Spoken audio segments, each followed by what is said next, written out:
And we are recording. We'll do the intro. Podcast with Cass and Dom. The push. And we're getting good at that. Not We're really. really bad at that. I could cut that long gap, but What gap? I just like long gaps. I don't know why. I don't know what it is. Are we doing phrasing still? What do you mean? You don't watch Archer? You're not an Archer fan? I feel like every Archer episode starts to bleed into sounding the same jokes over and over. Like Lada. So obviously you don't watch Archer because phrasing's a thing. You know about phrasing when you say something. It's like the innuendo. Lada.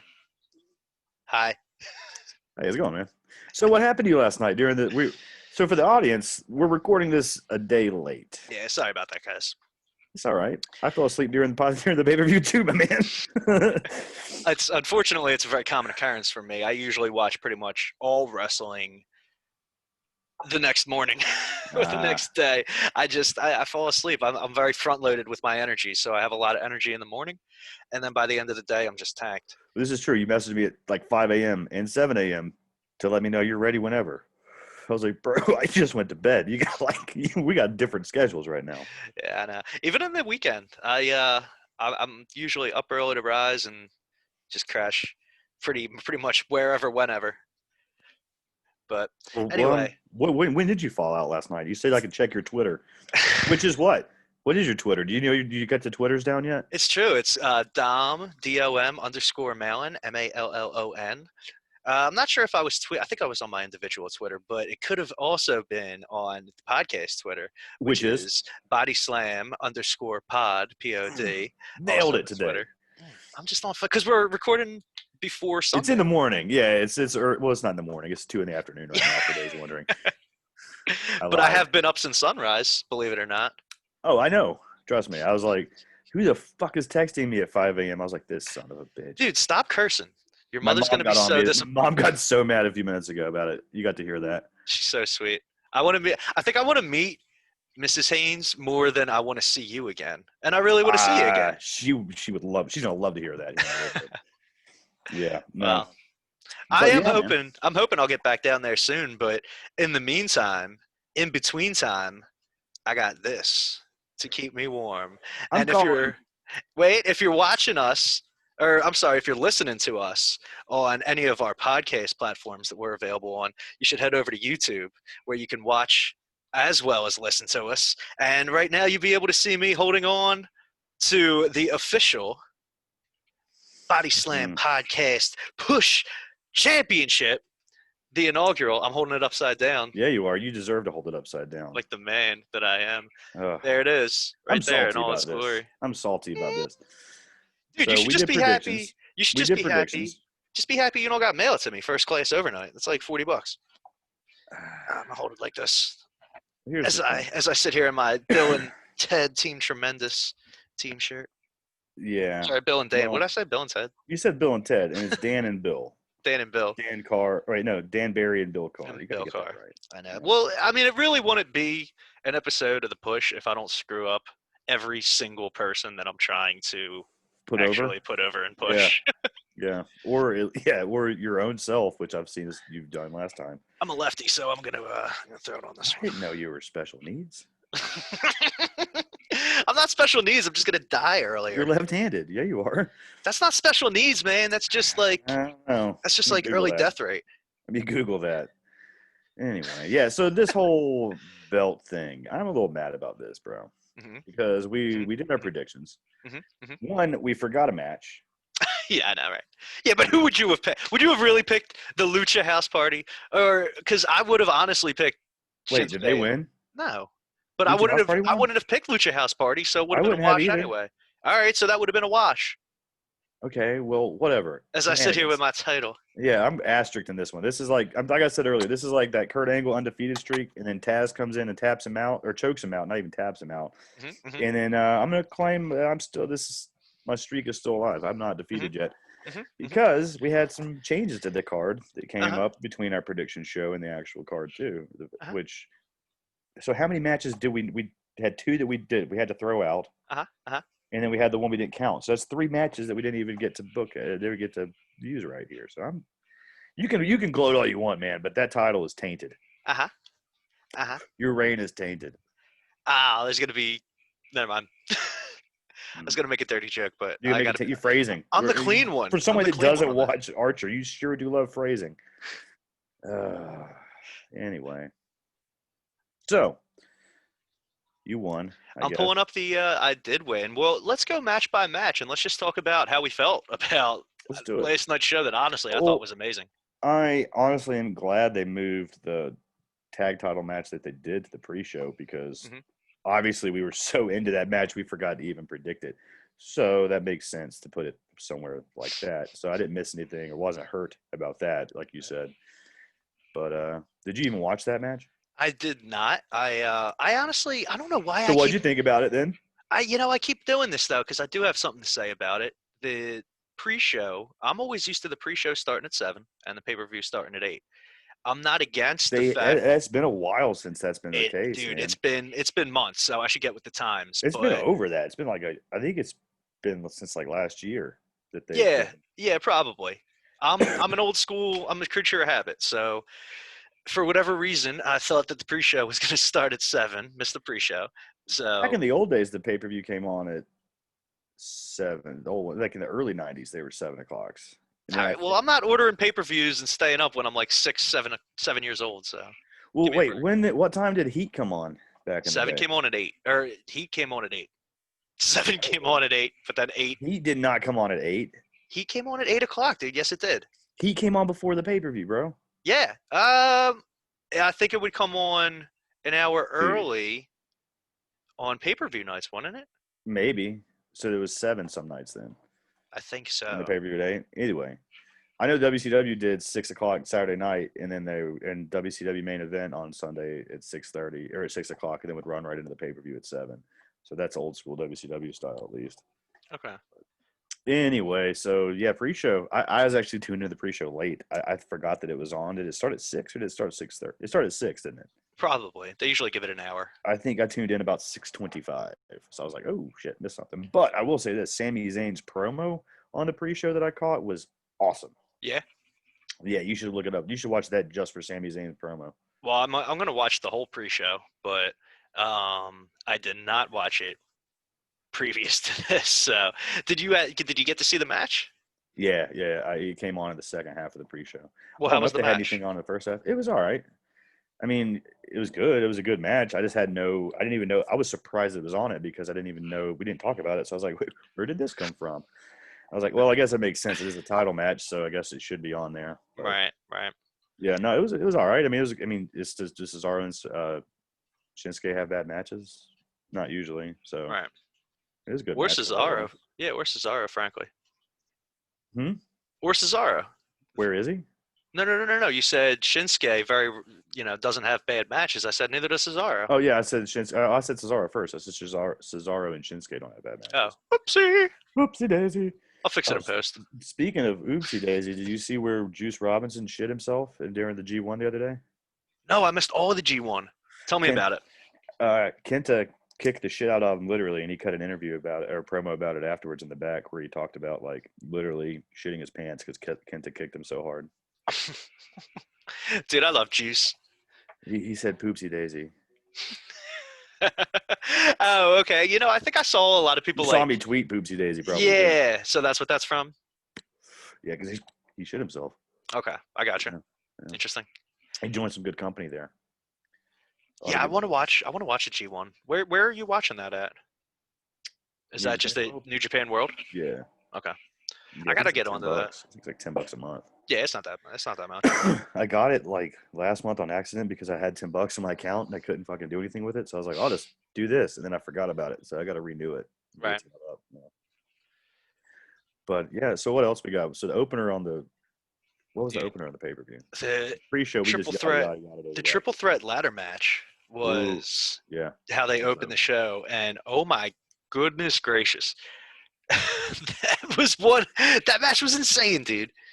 I'm getting to the point in my life where I'm starting to feel guilty about seeing some of like the reckless crap that some of these guys are doing, and just seeing like the immediate damage to their bodies, let You alone. talking about Jeff Hardy over the top with the ladder splat, or which part are you talking about? There were a few spots throughout the night where you just see, like, I know Drew, when he went back first into the ambulance, and his back looked shattered. Oh, the glass. So Yeah, on the glass. He definitely got his back cut up on the there, windshield. right, there were a few We'll different get to that. But spots. yeah, there was that ladder match is good. I Yeah, will say that I'm a fan of just having one ladder and not like an abundance of ladders, but I know. yeah. But I love the creativity in the finish too, I to need be to help honest with you. I need to help my blind dog real quick. She's trying to jump up on my bed. She's crying about it. I don't know if you can hear this. So give me just 1 second. Aww. Yeah. Cinnamon. Let me get my cinnamon girl up on the bed. Hang on. Sorry. We'll No, it's fix this cool. in I'll just post. talk to No, this. leave this in. I'm not gonna take anything out. I'm just gonna use this as a time to highlight myself, the new champion, the inaugural champion of the Push Podcast predictions, and it's going to be a long reign. It's going to be a long single individual reign where You doing I'm a promo? basically just going to continue. Oh, you're back. I'm Hey, back. sorry Yeah. about that. Sorry. Okay. She wandered in. She opened the door. Well, I didn't shut the door. I should have shut my door. But she opened the door, wandered in, and wanted to cry and get up on the bed. So I put her up there for us. So It's okay, buddy. Don't you ever apologize for helping that wonderful little doggy. She's so cute. she blind. So, I forget what we were talking about, but the ladder match. Intercontinental ladder match. Yeah. The way that Sammy worked the handcuffs into the end of the Oh match man, how good was that? is genius. I love Sammy. I love, honestly, all three of the guys in this match. So I knew We it was saw going to him be win great. that title at Elimination Chamber, which he never lost. And that put me up to an early lead with 1-0 because I picked Sammy. Who did I pick? You I picked Sammy. you know what? You picked Sammy too. So at this point, it's still 0-0.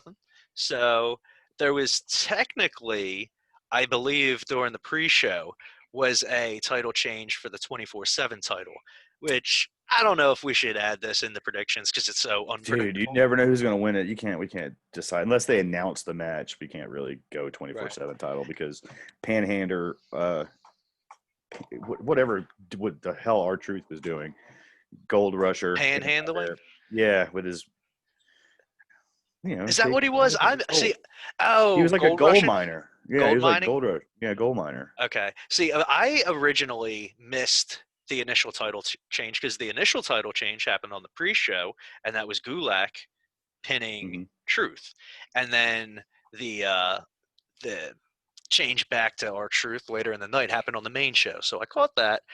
Yeah. That happened real quick, and then we jumped into Asuka and Zelina Vega, which kind of happened exactly how we said it was going to happen. Yeah.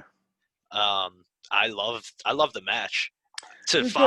Especially to follow up that amazing train wreck. I don't say train wreck in a unflattering way. I say it just because of how it was like a demolition derby of the way everybody was just flinging their bodies around. It was hard to watch. No, I watched it and I loved it. I don't know when you turned old and soft, but I was like, this is awesome. Beat the shit out of each other. I just want your mom to like me.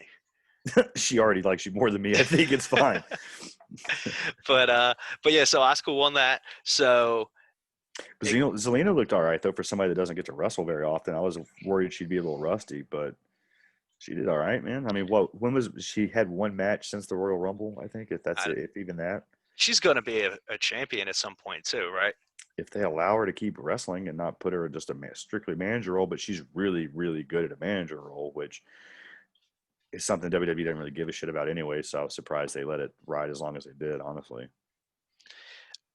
If you think about it, what's the difference between somebody like her and somebody like Alexa, who can go in the ring, can also step back for months at a time and only have a handful of matches and be speaking and be in a managerial role?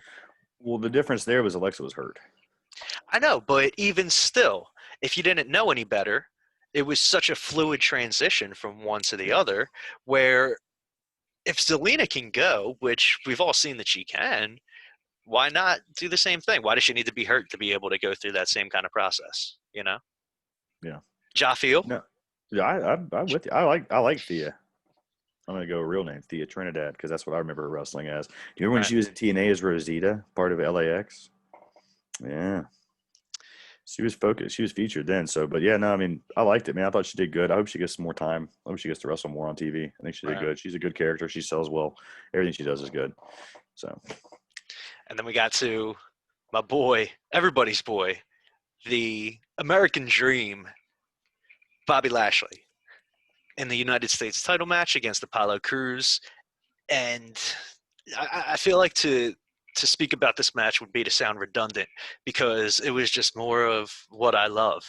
Just all of the Hurt Business coming out looking like just well-dressed business individuals that are just coming to put a Hurt down.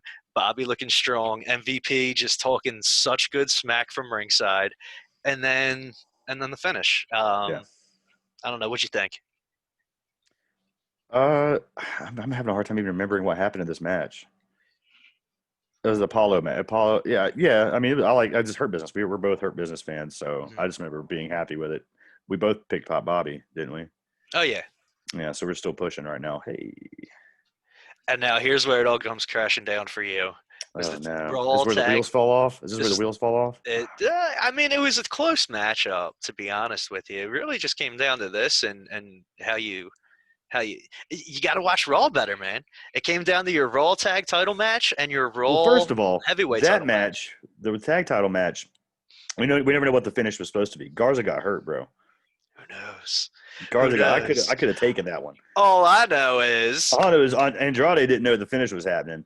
So Campione! That's why I'm calling shenanigans on this, dudes, because Andrade clearly kicked out because he didn't know the finish was happening, and the ref called it 3. That wasn't supposed to happen like it did. Garza got hurt. Hopefully he's not hurt as bad as it looks like it might. Now they're saying it might not be that bad, but yeah. I don't know. They threw the X. He was done pretty quick. So it's if it's his back, it's probably it was his leg. Oh, it was his leg? I think it's his leg. If I read last night, that's what was going around. I haven't checked since this afternoon, to see if there's any updates yet since we've been doing this. But right, because that's the thing. If it's his leg, it really probably comes down to an MRI to see what's broken or torn. Yeah, and I think last night Hurricane Helms was saying that he heard it was his quad. Oh, really? That's if there's been any updates since last night. That was one of the things that was going around. So right. So, but yeah, that match, man, like, yeah, what could have been and what would have been, you never know, man, if that injury hadn't happened. So, yeah, that finish was different. That finish, as soon as I saw it, I was like, something happened. I was like, something that's not supposed to happen. I looked around, I was like, where's Garza? And I was like, oh, the 3 refs and all the medical staff are down there with him. I was like, that's what happened. Well, here's hoping that Angel Garza's okay. But he's so good. He's so good in the ring, man. He's great doing a promo, and his value of being able to speak Spanish and English is something that they really value. So it's a big loss having him go down. Very true. But in the meantime, in between time, you can take that shenanigans, go to your nearest post office, and you can deliver it first class overnight to yourself while I sit here holding my title, baby. Yeah, man. Enjoy that asterisk next to your name. Whatever. I will. It just makes my championship title a little bit longer. One character longer. Yeah. I don't know why. I usually would be the guy, the heel, that wants to have the asterisk next to it. It's more a heel move thing to be able to gloat with, like, shenanigans involved. But whatever, dude. I'm gonna let you enjoy this. Well, you got a pay-per-view in what? Got Takeover this weekend. It's true. And I would like to think of myself as kind of like a early young Kurt Angle in his career, where I'm such a white meat baby face that it's like cringeworthy. The crowd's going to turn on you soon. It's true. I was wearing my Kurt Angle shirt last night on the episode. Did you watch the Broken Skull sessions with him after the pay-per-view? Because you were asleep. I woke up during it, and I stayed awake for a good hour. Some of those stories were so good, man. Yeah. I'm looking the story on the plane about Vince McMahon wrestling him and Undertaker choking him out was great. Right. I am looking forward Vince, to army crawling. I'm looking forward to going back and watching it in its entirety. Mm-hmm. But I have very few autographs, but one that I do have is Kurt Angle from his Olympics with his medals. I was there. Were you really? Atlanta '96, bro. Oh, I didn't know you were there for that. I don't know if you ever told me that. I went to that. I went to Michael Johnson winning the gold, like with the gold shoes, like because he had the big that last night at the track and field where it's like if he wins this gold, he sets the record for whatever. I was at that one, and we did one more event. We all got to pick one. My aunt picked out, I think, track and field. My grandma picked out something, and I picked out wrestling. That's cool, man. Yeah, man. Good for you. I didn't know it because I was wrestling at the time. I wrestled all through middle school and high school. Right. So I was big into that. Okay. In '96, I was 13. So, shit, dude, I went to my first night down for that week because I stayed with them for a week and we went to a bunch of stuff. Was the night the bombing happened, the Olympic Park bomb. So I just got there like right when that happened and turned around. I had to go right back to the house. We didn't have phones or nothing. So we're like, what's going on? Because everybody's just rushing everybody out of the park. Yeah. So we just got there and now we're like having to leave and everybody's telling us like what's going on. And we're riding Marta back to the car to drive back to the suburbs. It's a wild ass night, man. Yeah, seriously. Yeah. That's insane. So yeah, that was a fun week, man. But yeah, I definitely saw that. That was that was really cool. Yeah, that's cool. We did something else too. I think we might have done some swimming event or diving or something. I don't really remember. I would love to have gone to an Olympic event. That's got to be cool. I'm looking forward to the Tokyo Games coming back next year. Yeah, man. I missed it. I missed having that this year, man. I always enjoy watching the summer games. I like the winter games more though, I think. Same. Yeah. I live in the cold, man. They've got winter. I actually worked at a ski lodge in the winter growing up for most of my high schoolness. Look at us. Yeah. So where are we at now on the card? We get distracted. This is what we do. I kind of want to just talk Olympics with you. A heads up to the little shout out to the Distraction podcast that our buddy Jeremy at Fightful does, who is not a Body Slam contributor. He's a Fightful contributor, but Jeremy, he runs the Distraction podcast, and we were stealing his gimmick of getting distracted and off topic constantly. So we could have him on sometime. It's been a while since we were all hanging out with Rick Knox. Yeah, that was Baltimore, man. But Jeremy, yeah, he said he'd get on the show once. He definitely remembers hanging out that night. That was fun. I was just walking back with him. I'm like, hey, you should come hang out. He's like, should I? It's like, yes, you should. So we did. So Smackdown Women's Championship was next on the show. And it ended up being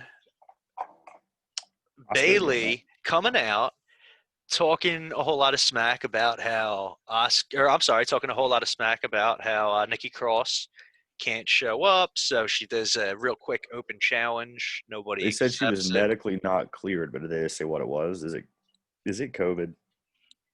I don't know what it is or what it could be. Is it the same? I mean, what happened to the women's tag title match too? You know, what happened to those ladies? Once again, I don't know what it is or what it could be. I need to Google it. I'm not doing my journalistic duties today. I didn't do my research leading up to this properly. Yeah, that's kind of what I lean on you for the breaking news content. I feel like you are the plug. Well, you're the plug to the push. I was struggling on that, but that's okay. So it was a Sunday night into a Monday morning for all of us. Yeah. But anyway, long story short, open challenge ends up being answered by Asuka, who comes out and puts a hurt on her enough to have Bayley resort to a chair and end up losing by disqualification to retain her title. But after the match, we see Sasha Banks coming out in I forget what she hit her with, but chair. Okay, so she hit her with a chair, and then I'm pretty sure she hit her with a super kick too, right? Before she threw her. I don't know. I think she did the chair again in the ring, did she? I forget how it happened, but selling the neck brace. Yeah, because Bayley got some licks back in on her, but that's going to be, I think, the prevailing storyline moving forward after last night. Yeah. So we'll see what happens on Friday, but after that, that was a wash because neither of us really knew what to do with that title match. So. Mm-hmm. But here's where my disputed championship gets solidified. Hang on. Did you pick Bayley or did you pick Nikki on that one? I picked Bayley. I think I did too, didn't I? But that's like you said, it's a wash. Yeah, it's a wash anyway. Yeah. So I would have disputed that. I would be like, hey, well, I still picked the winner, even though you picked the loser. Fuck off. But whatever. Anyway. But that leads to it really just kept going upwards from here, in my opinion, because the WWE Championship match, the Raw heavyweight title match, the one that I fell asleep for.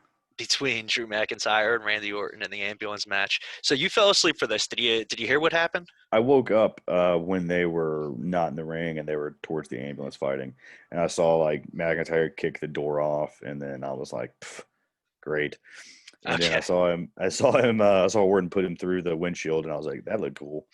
And then the spot on top, and then Shawn Michaels showing up, and then it was all right. I mean, I hate ambulance matches myself, honestly. But it was a good one. From what I saw, I missed the beginning of it, but it looked like they did a good job. I just knew what was going to happen. It was very obvious. It's like when Randy was taking so long to close the door, I'm like, well, Drew's going to, of course, stop this and then get out and then win, and then it's going to be whatever. But right. Well, so do you think Ric Flair was legit sober enough to legally drive that ambulance out of the arena? Oh, come on. What? Come on. The man is living his life. That's a legit question. Yes, I believe he was. In fact, I think it was shocking how well he or anybody could have driven that thing out of there, considering how limited the visibility was. And the fact that the door, even though it seemed like they pulled the door off to the side so that you could drive through it, Rick still had to, without being able to see, know that the door was there enough to turn to the right to avoid the door that was hanging, like you said, hanging off, was sitting there. But then also make sure he didn't go too far to the right to go crashing into the barricade and the stands that were right there. So then he had to cut it back to the left. So give him a break, man. I'd like to believe that Ric Flair, in his 77 years of drinking and driving, has done enough avoiding of obstacles to be able to handle a 5 mile an hour pull out of the park or the arena. But he did a good job. I probably couldn't have done it, like you said, because there was some stuff to do there.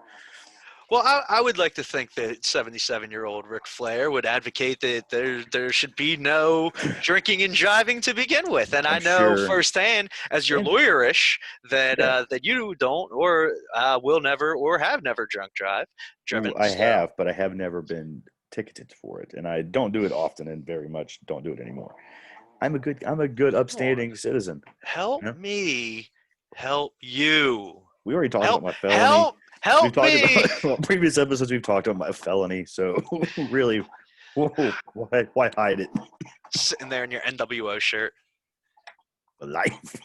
So, all right. Anyway, which I'm actually watching an old episode of Nitro right now, and it is the first episode of Nitro in 2000. Oh yeah. I'm watching. Lex Luger just showed up in Sting paint. I really don't know what's going on. No way. I'm watching. Well, yeah. Here, look, and I'll show you. So I'm watching Lex Luger. Actually, just. I know what's going on. This is when Luger and Liz were together, and they started setting up Sting, because they made Sting think that they baited Sting into getting on Liz's side to protect her from Luger because he was abusive and shit. Foreshadowing. And then of course Sting got turned against. Sting's the most gullible WCW wrestler of all time. How many times did Flair do the same bait and switch on him, and Luger too? Like, did he not pay attention in 1992 when come on, Luger was sending him all the boxes and presents. Come on, Sting. Anyway, so ambulance match. What you missed. So the fact that Shawn Michaels was there. And Ric Flair was there. It was part of the whole story, and the fact that all the people that he had legend killed on the way to this build-up came back to haunt him. His ghost of the summer haunted him, or whatever the stupid bullshit Michael Cole said. Here's the thing. I hated how everybody on Twitter was like, "Oh, I hate this. This makes him look so weak." It's like, first of all, part of the story they're trying to tell is that Drew is here with a fractured jaw. That he doesn't even have, like, taped up, that he's coming through the pain to fight. Mm-hmm. And second of all, he's only human. Like, at some point, he needs some layers to him other than being another superhero, because when they tried to do that with Roman Reigns, everybody, like, was repulsed by it. So, yes, on a B pay-per-view that ended up, I think, exceeding expectations, give him a break, dude. Like, he comes out with the title. He leaves with the title. He's supposed to be injured the whole time. And he beat Randy freaking Orton in an ambulance match. So if he got some help along the way, all right, like it if anything, it just propels the storyline to Hell in a Cell, or possibly even to Survivor Series, depending on how they want to tell it. Yeah. Twitter's going to complain about anything no matter what happened. I It know. doesn't matter how that match went down. Twitter's going to be pissed off about it in some way. So, Yeah. I thought it was good. I mean, the ending of it was fine, and I hate everything. I'm like Twitter. I am Twitter personified. So, I didn't mind it. I thought it was a fine finish. I was pulling for Randy Orton, obviously. I'm a huge Randy Orton fan. I think he's the best thing they've got right now. Mm-hmm. He's the only real star, like superstar, honestly, because they've done a shit job building those up. So at least they're trying to do that with McIntyre. But, like, I don't know. Are people buying into that? I don't know. We'll see. I think that they have done a great job with the way that they've portrayed Bobby Lashley since the Lana gimmick. Yeah, I think MVP has a lot to do with that. I think he's had a lot of creative input on that. Okay, but you got to give WWE credit for that character. From Lana till now, that's another character that they've done well. I think that the Street Profits are doing awesome right now. I don't know. Maybe I'm wrong, but I think even in the lull periods of the year where they need to cool them off a little bit for storyline purposes or just to highlight other people, when they're doing the stuff with the Viking Raiders, I thought that was good for what it was too. Yeah. You know, so you got to give it to them for that. And I mean, look, we can keep going, but I just that's another agree to disagree moment. I think Raw is getting better and better. No, it's definitely getting better. I just think I have a hard time seeing any people on the roster that are new that are going to be your Randy Ortons, your John Cena's, your, these Triple H's, your Kurt Angles, these guys that were household names that everybody knew, you know what I mean, that they built up. But, we'll see. It just depends on, and the problem is, I think, is the storytelling and the bad angles and the bad storytelling has just done such a horrible job building characters with continuity and longevity that people can not lose faith and belief in, if that makes any sense. No, I get it. It's like every time people start to get behind something, somehow they screw it up, and then it's like, well, that guy's back down to where he started with, at the beginning, and it's just hard for people to believe and buy into anybody being a credible superstar, really, when it's such 50-50 booking that, I don't know. I'm a little bit more old school with my booking to where, like, like the way they did Kurt Angle, it was a slow build up with, like you said, the baby face, but they really weren't building a baby face like he talked about last night. They were actually building a heel. And the way they did it was just done so well that they don't do stuff like that anymore, Unfortunately, I think a lot of that is just the age we're living in, with understanding that they really can't get away with a slow build a lot of the time. And as much as people want it, people really got to look in the mirror and understand that they need to do their part to allow long-term booking to develop without, questioning everything week to week and hating on everything in between. And they hate on it so much that it causes them to change and abandon it. And then that's exactly what they are bitching about in the first place. So, but yeah, I mean, you like the finish, obviously. So you're good with the Raw title match I loved it. And again, it was another thing where when Randy threw Drew through the windshield, I was like, oh, like I cringed to watch it. Mm-hmm. And that it's some like protective glass that they're using, but even still, it still busted his back up. I was going to say, even the people that want to downplay even that, the immediate visual effect of like sharp glass, plastic, whatever you want to call it, like just ripping his back up in specific spots where it's just pouring out, where it clearly came from that, like that hurt. Mm-hmm. That hurt any human being. It's the kind of stuff where you just got to give them so much credit just for the work that they do. But yeah, they did a good job with that match, making it look believable and making you feel like a fight. So speaking of which, the main event. Well, before we get to it, I was just going to say, you mentioned it earlier. I really don't like ambulance matches. It's always such a, you can kind of see when it's coming in a storyline. You know the storyline, and and of course, too, you know how the match is going to go. Right. But as far as ambulance matches go, it might be my favorite ambulance match that I could go back and see. Yeah, I mean, I probably couldn't tell you another ambulance match off the top of my head anyway, but The only yeah, one that comes to mind for me is John Cena and Ryback. there you go. And there's probably a reason for that because all ambulance matches are forgettable, but that one was at least pretty good. So we'll get to the main event of the evening, which, and this is something that I think for every critic of WWE's storytelling, they're constantly pushing out continuous content every week without a break. So to assume that for every one they get right, they're going to get one wrong, I think is reasonable. And this is one that I think they got right. This is very well done, and it was right there for them and to write it, this is and they another didn't screw it up. situation where I think COVID helped because you had no fans there live, so they were able to tune down the volume of the pumped in crowd audience so you can actually hear Roman shit talking, because that was a huge part of this. Uh, all the talking back and forth between Jay, Jimmy, Paul, Roman, the referee, all that was such a key and pivotal part of this story that I think it would have been lost in like a normal environment of like a big crowd, because it would have been so loud that you wouldn't have been able to hear him talking. You would have been able to hear what was going on. You would have seen it, but you didn't have the same effect as it did, I think, last night, being able just to hear him saying everything he said and all the way that was done. That was one that was almost painful to watch too, if you're from like a standpoint of being like, oh, this is just brutal, watching him just beat the shit out of Jay and just taunt him, and just, but it was done so well, man. That's a way to make him heel, and they did it right. And I think it's all Paul Heyman too. I think it's mostly Paul Heyman's influence on this, but just even the part where he was like, you're my tribal chief, and Roman being like, I don't want you to say it, I want him to say it. Like, Yeah. that's so important. And it was all done just so well there. And then having Jimmy come out, the whole like Rocky IV, like throw the towel moment. You know what I mean?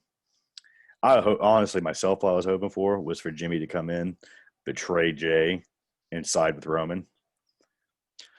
Wow. I mean, if we're splitting up tag teams, which is what we do now in WWE, Oh my that God, would I be hate such a good way to do it, and one that would make a difference and matter. And there was so much story there they could have done easily with Jimmy being pissed off, like, hey, I'm hurt, and then here you are going to try to win the world title, like we're supposed to be, whatever, and then feel betrayed, and then being like, doing that, but and then side with Roman, being Roman's main like Samoan lackey. It would have been a good little thing going there, a good heel group. But either with the way they did it was still, I'm one of those people that when I want something like that, then when I don't get it, I kind of don't like things and I hate. I'm like, oh, missed opportunity. They just ruined this. But I like the way they did last night. I do like the way they did last night, even though I didn't get any heel turn, swerve, bad guy shit that I really like. But other than what Roman did. No, I agree. I think very rarely do I go back and rewatch recent matches, or pull them out in a night. Like maybe I'll go back and rewatch a full event. But usually, if I'm watching something back, it's something that happened, back more than 3 or 4 or 5 years ago. But I think last night there were a few matches that I'll go back and rewatch in the near future. One of which is that main event, because, and you get such a different Paul Heyman than you do with Brock Lesnar. It's funny how with Brock, Paul's doing all the talking and Brock's just standing there, but with Roman does most of the talking and Paul's just standing there, It's it's cool to see. Yeah, I think Heyman had a lot to do with that, because he said he didn't want to be just the same character that he was doing for Brock with Roman. So I mean, like, right, that difference is noticeable, and the fact that you picked up on it, I think, is what they were going for. Yeah, I just love everything about it. I love Roman's character right now, and I love the dimensions to his heel aspects, and how it's not necessarily that he's doing it because screw the fans and screw the back that all turn their back on me, now I turn my back on you. That's been done a million times. Yeah, it's him like understanding the weight and the pressure of it all. Yeah. And it's like, no, you guys can't fathom why I do this, but I'm doing this for all of us, and if you can't at the very least respect it, then take this fist. Yeah. You know what I mean? I think that's awesome. Yeah, that's good. So we both picked Roman in that one, right? We both picked Roman. So what matches? What actually? Did we tie? Did we even miss it? Did we just? What did we do differently? Where did we miss? Where was our discrepancy in the picking? There were 2 matches that actually went that we picked differently. One of which, and that's why it makes me so much more of a heel champion. One of which was the Raw Tag Team Championship match. You picked Andrade and We Angel can't count that Garza. match. Oh Why yeah, we not? can't. Oh yeah, because that's It was right. a That's one of definitive my. finish. That's the asterisk where I'm like, that wasn't. It was not definitive. The It referee called finished 3, with but the it. shoulders were not down. It And doesn't matter. It okay, doesn't so that one, matter. that was an asterisk. So okay, technically, I'm not going to give you that one. You can claim that one as being what point you got, but technically, Okay. I'm saying that's no point. But you And got the then point. to avoid any dispute or doubt, you took Randy Orton over Drew So McIntyre that's in the the one. WWE match. So really, that I'm going to say that's the one that got you. That was really the only one that got you the win. I can let you have that because you love some Drew McIntyre. So Hey man, he won me a lot of money at the Royal Rumble. if we had pushed, hey, you see what I did there, and had like everything but that tag title match be the one that was the deciding one, I would have bitched and not allowed it. But I'm going to give you that one because you would have won regardless. So. I think it's fair that I should be the inaugural champion, considering It does make sense that it was a title that we're recycling from my close personal friend from college, Liam Marston, who is soon to be expecting his first child. So congratulations to Liam and Joe. But that being said, this title, it's temporary. Remember, we were going to get our own. it? We just decided not to do it this weekend because we're both like, man, we need the money more than we need to spend money on a belt for the show. So we're going to get a better belt. Oh, all right. Well, yeah, we were on FaceTime talking about this in Walmart yesterday. Yeah, but I thought the final decision was let's just use this to save money. But no, okay, we'll use that now to save money. But when we're not so much like, because we had expenses this week that we're not going to get into, expenses that we had to get into. So what's this like? Is this like the unfinished TNT title? Yes. Are you gonna get a new one, and then you're gonna get a new one, show up in Philly, beat the shnikey out of this one, and then beat the shnikey out of me, and then dump it on me? You see how I avoided the curse there? That's how you avoid curses, Cassidy. That. All right. Anyway, so congratulations, I guess. Thank you, buddy. I appreciate it. Coming from such a worthy competitor such as yourself, it really means a lot. Hold on, I'm not finished yet. It really means a lot to get such words of appreciation from you in my initial solo reign as champion. Although I do believe that it will be a long and glorious reign. I'm looking forward to many fruitful contests with you in the near future, and a lot of title defenses that I'm sure will be worthy of our fans and listeners. So you got a week. You're gonna have this belt for all of 6 days, if even that. Because Saturday night, I'm taking this shit from you, bro. We got Takeover this weekend, so we're gonna do a Takeover prediction show, and this is the one we're having Chris come on too, right? But we're not gonna count his picks as far as the titling goes. I think we should. Are you gonna send that bitch to fucking England if he beats us? I think we should establish international rules for the championship, but then he's gonna come on every time, right? He would be, if he wins, he would be recognized as the champion. As far as I'm concerned, as your champion, I think the champion should pick the rules. Champion picks the rule. All right, fine. So the belt's on the line, and it's a 3-way. You're putting the title up in a triple threat match this weekend. Here's the thing. I think if Chris comes on from the UK and picks and then wins this predictions title, then I think he is recognized as the champion. But in order to actually get it shipped to him internationally, he then has to win twice in a row. Okay, I can get behind that. But we all have to recognize him as the champion if he wins just one. Look, I'm a fighting champion, baby. I'm living in the city of Philly. I'm healing it out here. I'm like, no, fuck that. I'm a bad guy stuff. I watched Rocky Balboa early yesterday morning before football was on. Mason the Line Dixon. That's why you referenced that yesterday. Yeah. 2 days ago. You just watched it Saturday, not yesterday. No, it's funny. I watched it yesterday. So but you talked about it Saturday. I quoted it, and then the next day it was on. That's how it goes. That does how that works. But all right, word. Well, let's we've got some big things this week. We got Shazza interview with Shazza dropping this week. We'll do that tomorrow night, and we'll put it up either afterwards or the next morning, right? Mm-hmm. So we got that coming out in a couple of days. That'll be good. And then next week we'll have Thunder Rosa interview. Can't wait for both. Yeah. So and then we got the prediction show, and then we'll do the post Takeover. We'll do a post-Takeover show too, I guess. Don't let me get too political in these next 2 interviews because it's in my innate personality to want to ask people who live outside the country or even people who immigrated to this country what their idea or what their perception of Americans is. One question. That's fine. And ask those questions. We can turn it into news. Do it, bro. And really just turn it on to just hating on people in America who can't understand people from outside of America. That's really what it comes down to. I just love getting into that topic with people. We'll touch on it, but we got to use our time wisely with them. So, but no, those will be good. And then we got about 4 shows coming out in the next 2 weeks. That's why I tell you though, don't let me get too political because it's in me to be drawn to those types of questions. So keep me focused on the stuff. If you see me doing this, like motherfucker, throwing the X up. God damn it, call the medic in, patch this shit up, and let's put you back out in the field, in the ring and go. They're going to be on the other end like, did Cass injure his foot off screen or something? Dude, what happened? Is he hurt? No. Anyway, all right. So we got that. That'll be good. So let's plug ourselves. Where can we find you, Dom? So mainly on Twitter at Dom_Malin, MALLON on Twitter. You can also find the podcast at BodySlam_pod. You can also find us at BodySlamNet. And you can also find Cass at CASSHOOOLE.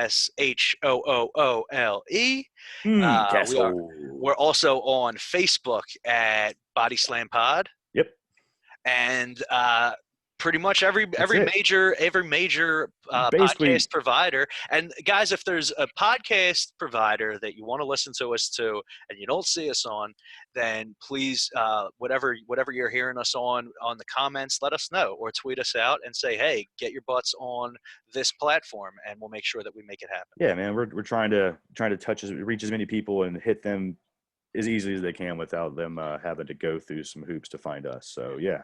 And shout out to the people. Yeah, shout out to the people that have already done so and commented their either critiques or their compliments. Suggestions on some segments too that we need to talk about later on the day about some possible stuff. So yeah, man, we've had some fans give us some suggestions, and I think we're going to be trying to incorporate that into the show. So I think, yeah, if you listen, tell us what you think, what you don't like, what you want us to do. We'll try to make something happen for you, man. This whole podcast is a work in progress, so we like to take that kind of feedback and work it in and incorporate it. It's constantly growing and evolving. It's a ball of bullshit in motion at all times. So be active. Feel free to contribute your advice however you'd like, and be sure to subscribe to us on YouTube and like and follow us on Twitter and Instagram and all those other platforms. Yeah, man, and always check out bodyslam.net. Man, we're putting stuff up all the time. We have interview with Zach Bevis, Paige's brother, today that dropped. So we got some stuff out from that. And he's going to join us on the podcast in October as well, too. But one of our British guys interviewed him. So we got a nice little interview out with him. But yeah, man, check us out, man. Follow us, love us, do all that good stuff that social media does. Whatever, man. But in the meantime, in between time, sit back, relax, and let us take you out with our award-winning intro/outro. Podcast with Cass and Dom. The push.